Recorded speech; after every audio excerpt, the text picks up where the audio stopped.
Assalamualaikum warahmatullahi wabarakatuh. Kami dari kelompok 4 akan mempresentasikan tentang hukum administrasi negara. Argensihan, keberadaan hukum administrasi negara dalam suatu negara sangat penting, baik bagi administrasi negara maupun masyarakat luas. Dengan adanya hukum administrasi negara, pihak administrasi negara diharapkan dapat mengetahui batas-batas dan hakikat kekuasaannya, tujuan dan sifat daripada kewajiban-kewajiban dan bagaimana bentuk asasi bila mana mereka melakukan pelanggaran hukum. Sedangkan bagi masyarakat hukum administrasi negara merupakan perangkat norma-norma yang dapat digunakan untuk melindungi kepentingan serta hak-hak mereka. Pengertian hukum administrasi negara. Mengenai pengertian hukum administrasi negara, hingga saat ini masih belum ada kesepakatan atau kesatuan pendapat di antara para sarjana. Oleh karena itu, untuk mendapatkan pemahaman yang cukup memadai, maka dikemukakan batasan-batasan pengertian hukum administrasi negara. Nah, menurut Van Vollenhoven, dia mengemukakan bahwa hukum administrasi negara adalah suatu gabungan ketentuan-ketentuan yang mengikat badan-badan yang tinggi maupun badan-badan yang rendah. Apabila badan-badan itu menggunakan wewenangnya yang telah diberikan kepadanya oleh hukum tata negara. Menurut J.H. Lockman mengatakan bahwa hukum administrasi negara adalah hukum mengenai hubungan-hubungan antara jabatan-jabatan satu dengan yang lainnya, serta hubungan hukum antara jabatan-jabatan negara itu dengan warga masyarakat. Menurut Mohsan, hukum administrasi negara adalah hukum mengenai struktur dan kefungsian administrasi negara. Menurut Prajudi Atmosudirjo dalam S.F. Marbun, dia berpendapat bahwa hukum administrasi negara adalah hukum mengenai pemerintah beserta aparaturnya yang terpenting, yakni administrasi negara. Dari berbagai batasan pengertian hukum administrasi negara tersebut, maka dapat disimpulkan bahwa hukum administrasi negara adalah hukum tentang pengadministrasian negara, yaitu mengenai pemerintahan dan segala peraturan-peraturan di dalamnya, serta bagaimana menjalankan fungsi dan tugas pemerintahan tersebut dalam bidang kehidupan masyarakat, dengan tujuan untuk meningkatkan kesejahteraan umum. Fungsi hukum administrasi negara. Nah, secara spesifik, fungsi HAN dikemukakan oleh Philippus M. Hudson, yakni fungsi normatif, fungsi instrumental, dan fungsi jaminan. Fungsi normatif menyangkut penormaan kekuasaan pemerintah dalam upaya mewujudkan pemerintahan yang bersih. Fungsi instrumental berarti menetapkan instrumen yang digunakan oleh pemerintah untuk menggunakan kekuasaan pemerintah. Adapun fungsi jaminan adalah fungsi untuk memberikan jaminan perlindungan hukum bagi rakyat. Nah, ketiga fungsi ini saling berkaitan satu sama lain.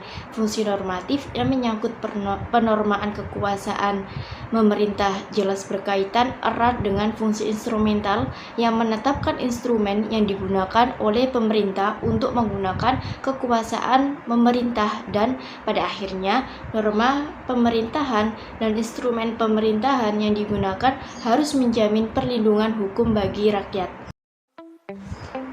Ruang lingkup hukum administrasi negara sesungguhnya sangat luas cakupannya.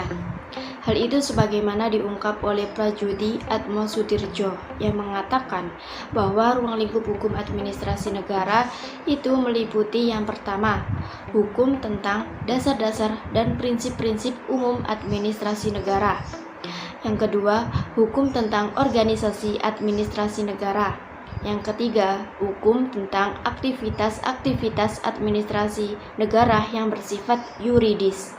Yang keempat, hukum tentang sarana-sarana administrasi negara, terutama kepegawaian negara dan keuangan negara. Yang kelima, hukum administrasi pemerintahan daerah dan wilayah, yang dibagi menjadi 5. Hukum administrasi kepegawaian, hukum administrasi keuangan, hukum administrasi material, hukum administrasi perusahaan negara, dan yang terakhir, hukum tentang peradilan administrasi negara. Nah, selain itu, menurut Van Vollenhoven yang mendasarkan teori residu lapangan atau cakupan hukum administrasi negara itu meliputi yang pertama, hukum pemerintahan. Yang kedua, hukum peradilan. Hukum peradilan ini meliputi hukum acara pidana, hukum acara perdata, hukum acara peradilan administrasi negara, dan yang ketiga, hukum kepolisian. Yang keempat, hukum proses perundang-undangan. Sumber hukum administrasi negara. Sumber hukum itu kan terdiri dari dua, material dan formil. Material adalah faktor-faktor masyarakat yang mempengaruhi pembentukan hukum atau faktor-faktor yang mempengaruhi materi atau isi dari aturan-aturan hukum. Sumber hukum ini merupakan faktor yang membantu pembentukan hukum. Sumber hukum material terbagi dari 3 jenis, yaitu sumber hukum historis, sumber hukum sosiologis, dan sumber hukum filosofis. Sumber-sumber hukum administrasi negara. Nah, sumber-sumber hukum itu terbagi menjadi 2, yaitu formil dan material. Formil sebagai tempat atau sumber dari mana suatu peraturan memperoleh kekuatan hukum sumber Han. Dalam arti formil terdiri dari yang pertama, undang-undang peraturan. Perundang-undangan menjadi bagian terbesar lapangan hukum administrasi negara. Namun, hingga saat ini sukar untuk membuat kodifikasi. Karena menurut Donner, peraturan Han berubah lebih cepat dibanding dengan peraturan-peraturan dalam hukum privat dan hukum pidana.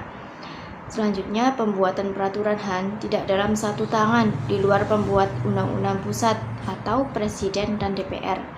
Departemen dan pemerintahan daerah dapat membuat peraturan Han. Yang kedua, praktek ANE atau hukum kebiasaan.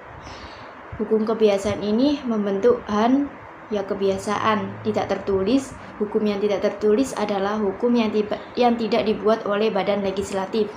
Han tersebut dibentuk dan dipertahankan dalam keputusan-keputusan para pejabat ANE.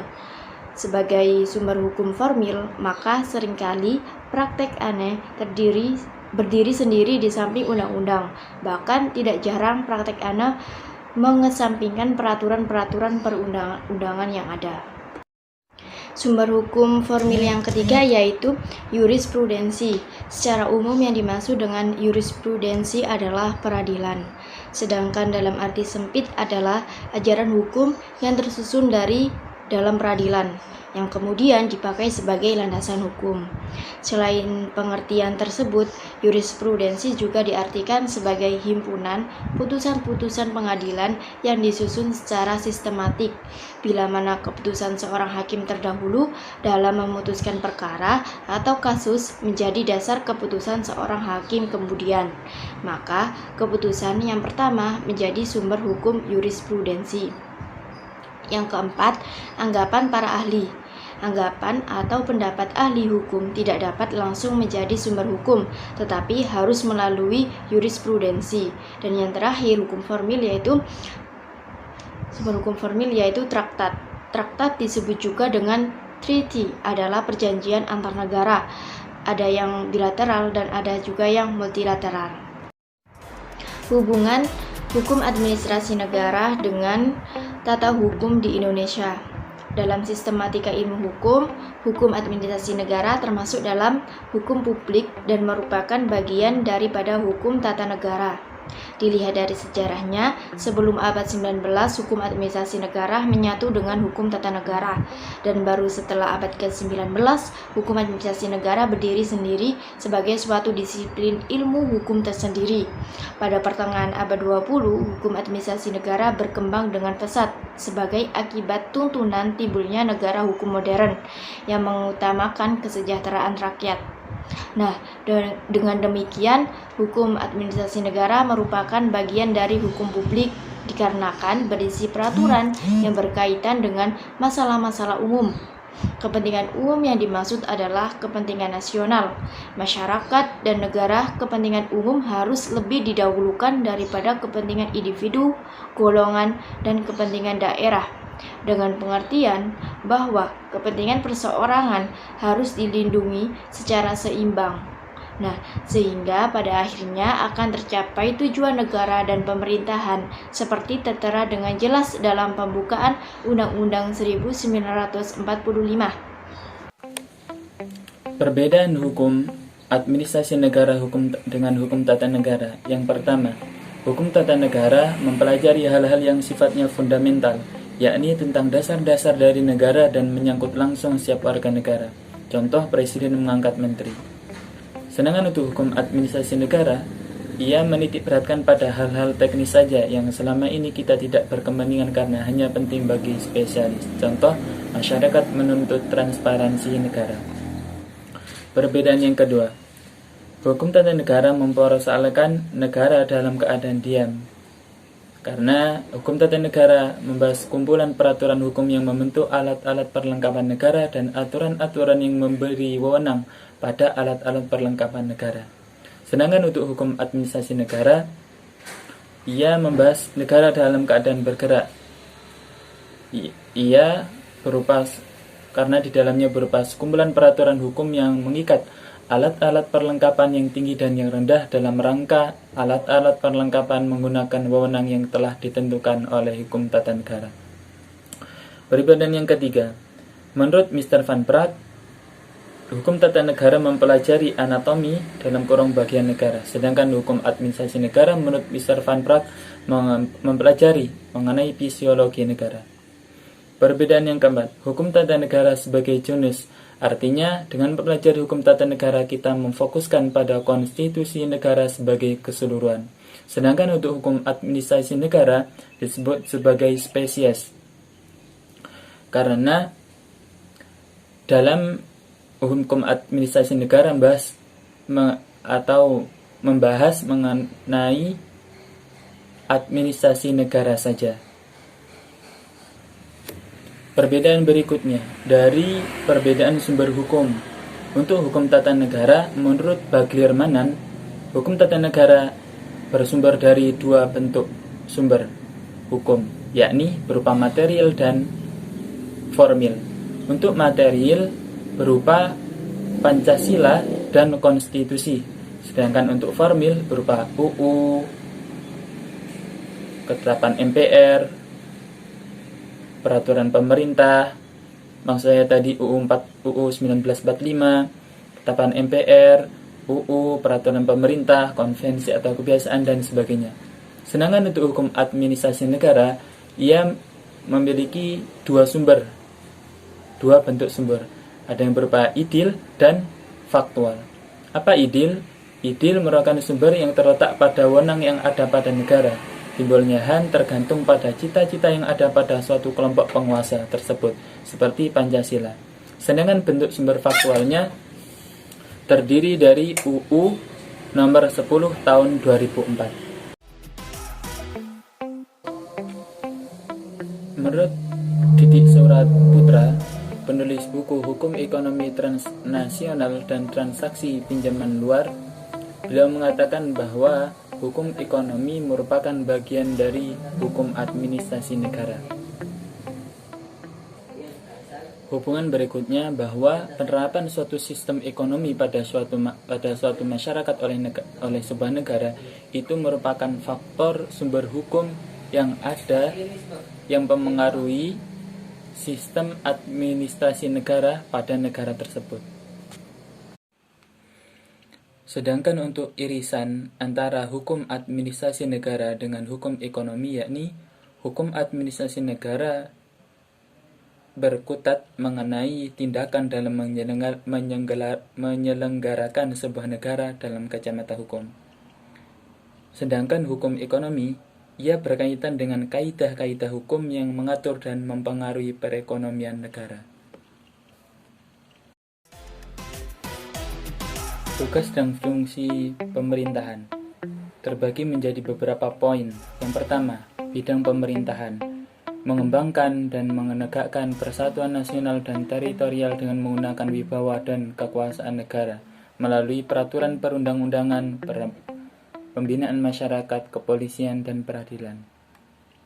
Yang kedua, bidang administrasi negara. Tugas ini berupa penyelenggaraan atas pelaksanaan kehendak-kehendak serta serta keputusan pemerintah menyelenggarakan dan menjalankan undang-undang. Berikutnya, pengurusan rumah tangga negara.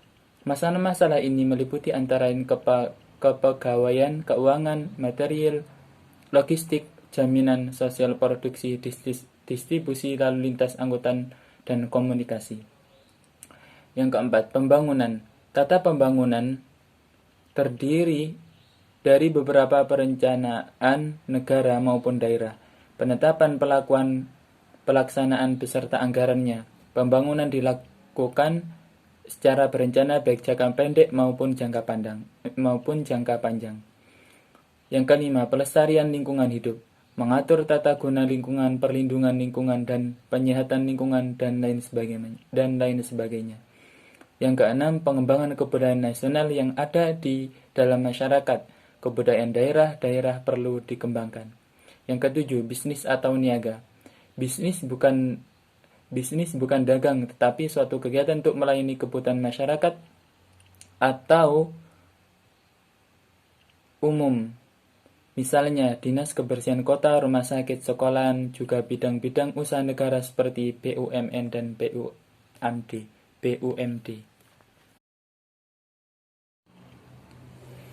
Instrumen-instrumen pemerintah terdiri dari beberapa macam. Yang pertama, peraturan perundang-undangan. Berikutnya, keputusan tata usaha negara. Yang ketiga, peraturan kebijaksanaan atau phrase Mission. Yang keempat, rencana. Yang kelima, perizinan. Dan yang terakhir, instrumen hukum keperdataan. Asas Umum Pemerintahan yang Baik atau AUPB. AUPB merupakan terjemahan dari Algemeen Beginselen van Beheerlijk Bestuur atau ABBB, sebuah istilah dalam bahasa Belanda. Di Inggris, prinsip ini dikenal sebagai The General Principle of Good Administration. AUPB merupakan prinsip yang digunakan sebagai acuan penggunaan wewenang bagi pejabat pemerintahan dalam mengeluarkan keputusan atau tindakan dalam penyelenggaraan pemerintah. AUPB diatur dalam pasal 10 ayat 1 dan 2 Undang-Undang Administrasi Pemerintah tahun 2014. Pasal 10 ayat 1 memuat 8 asas AUPB, yaitu asas kepastian hukum, asas kemanfaatan, asas ketidakberpihakan, asas kecermatan, asas tidak menyalahgunaan kewenangan, asas keterbukaan, asas kepentingan umum, dan asas pelayanan yang baik. Pasal 10 ayat 2 mengisyaratkan bahwa asas-asas lain di luar 8 asas tersebut dapat diakui sebagai AUPB, sepanjang diterapkan oleh hakim dalam memutus perkara dan mempunyai kekuatan hukum yang tetap. Jika merujuk ketentuan pasal 10 ayat 2, maka cakupan AUPB sebagaimana disebutkan dalam pasal 10 ayat 1 yang terdiri dari 8 asas. Dengan demikian, urgensi keberadaan AUPB di samping sebagai pedoman bagi administrasi negara dalam menjalankan pelayanan publik juga merupakan alat uji yang dapat digunakan oleh hakim administrasi. Oleh karena itu, penerapan AUPB merupakan salah satu syarat untuk mewujudkan pemerintahan yang bersih dan berwibawa. Undang-Undang Administrasi Pemerintahan AUPB terdiri dari 8 asas. Yang pertama, asas kepastian hukum, yakni asas dalam negara hukum yang mengutamakan landasan ketentuan peraturan perundang-undangan. Yang kedua, asas kemanfaatan. Asas kemanfaatan harus diperhatikan secara seimbang dan adil antara berbagai kepentingan. Yang ketiga, asas ketidakberpihakan. Asas yang mewajibkan badan atau pejabat pemerintahan dalam menetapkan keputusan atau tindakan dengan mempertimbangkan kepentingan pihak secara keseluruhan dan tidak diskriminatif. Yang keempat, asas kecermatan. Suatu keputusan atau tindakan harus didasarkan pada informasi dan dokumen yang lengkap untuk mendukung legalitas penetapan, sehingga keputusan atau tindakan yang bersangkutan dipersiapkan dengan cermat sebelum ditetapkan atau dilakukan. Yang kelima, asas tidak menyalahgunakan wewenang, yakni asas yang mewajibkan setiap badan atau pejabat pemerintahan tidak menggunakan kewenangannya untuk kepentingan pribadi maupun kepentingan yang lain yang tidak sesuai. Yang keenam, asas keterbukaan, yakni asas yang melayani masyarakat untuk mendapatkan akses dan memperoleh informasi yang benar, jujur, dan tidak diskriminatif. Yang ketujuh, asas kepentingan umum, yakni asas yang mendahulukan kesejahteraan dan kemanfaatan umum dengan cara aspiratif, akomodatif, dan selektif. Yang kedelapan, asas pelayanan yang baik, asas yang memberikan pelayanan tepat waktu, prosedur, biaya yang jelas, sesuai dengan standar pelayanan, dan ketentuan peraturan perundang-undangan. Keputusan Tata Usaha Negara berdasarkan pada pasal 1 angka 9 Undang-Undang Per-Atun Nomor 51 Tahun 2009 didefinisikan, keputusan tata usaha negara adalah suatu penetapan tertulis yang dikeluarkan oleh badan atau pejabat tata usaha negara yang berisi tindakan hukum tata usaha negara yang berdasarkan peraturan perundang-undangan yang berlaku, yang bersifat konkret, individual, dan final, yang menimbulkan akibat hukum bagi seseorang atau badan hukum perdata. B. Unsur-unsur Undang-Undang Per-Atun. Yang pertama, bentuk penetapan tertulis. Yang kedua, dikeluarkan oleh badan atau pejabat tata usaha negara. Yang ketiga, berisi tindakan hukum TUN. Yang keempat, berdasarkan peraturan perundang-undangan yang berlaku. Yang kelima, bersifat konkret, individual, dan final. Yang nomor 6, menimbulkan akibat hukum bagi seseorang atau badan hukum perdata. C. Bersifat konkret, individual, dan final. Penjelasan UU Nomor 5 Tahun 1986 yang berisi 1. Bersifat konkret artinya tidak abstrak tetapi berwujud atau dapat ditentukan. Yang kedua, bersifat individual, artinya tidak ditujukan untuk umum, tetapi tertentu baik alamat maupun hal yang dituju. Yang ketiga, bersifat final, artinya sudah definitif dan karenanya dapat menimbulkan akibat hukum. D. Undang-Undang Administrasi terdapat dalam pasal 87 yang memiliki unsur-unsur 1. Penetapan tertulis yang juga mencakup tindakan faktual. Yang kedua, keputusan badan atau pejabat TUN di lingkungan eksekutif, legislatif, yudikatif, dan penyelenggara negara lainnya. Yang ketiga, berdasarkan ketentuan perundang-undangan dan AUB. Yang keempat, bersifat final dalam arti lebih luas, yakni mencakup keputusan yang diambil alih oleh atasan pejabat yang berwenang. Yang kelima, keputusan yang berpotensi menimbulkan akibat hukum. Yang keenam, keputusan yang berlaku bagi warga masyarakat.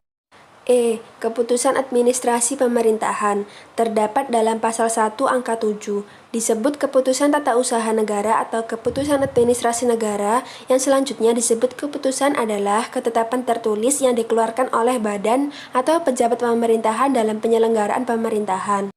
G. Keputusan tata usaha negara, objek sengketa pengadilan tata usaha negara, adalah suatu penetapan tertulis yang menimbulkan suatu akibat hukum karena tindakan yang dilakukan oleh pemerintah dan memberikan kerugian atau potensi kerugian terhadap pihak masyarakat.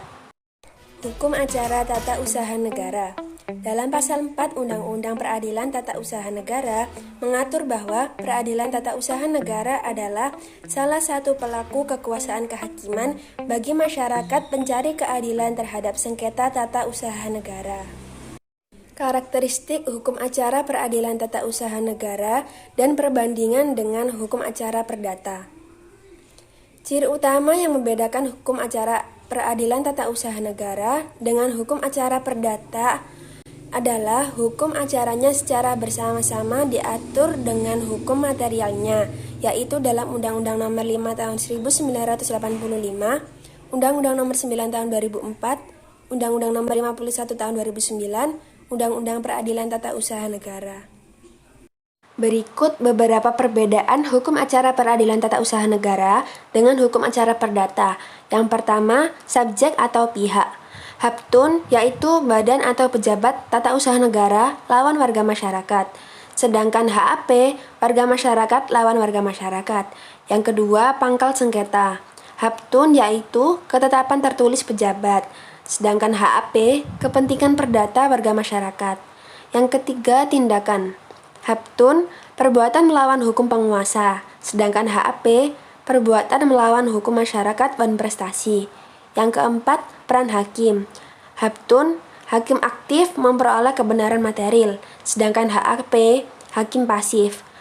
Yang kelima, gugatan. Haptun yaitu gugatan menunda pelaksanaan keputusan tata usaha negara, sedangkan HAP, gugatan menunggu atau menunda kedua pihak yang bersengketa. Yang keenam, rekonvensi atau gugat balik. Haptun tidak dikenal atau tidak ada. HAP dikenal dan diatur. C. Penyelesaian sengketa tata usaha negara. Yang pertama, upaya administratif.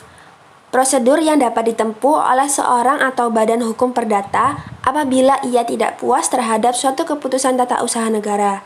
Yang kedua, gugatan melalui pengadilan tata usaha negara. Pengadilan berwenang memeriksa, memutus, dan menyelesaikan sengketa tata usaha negara jika seluruh upaya administratif sudah digunakan. Demikian penjelasan dari kelompok kami. Kurang lebihnya kami mohon maaf.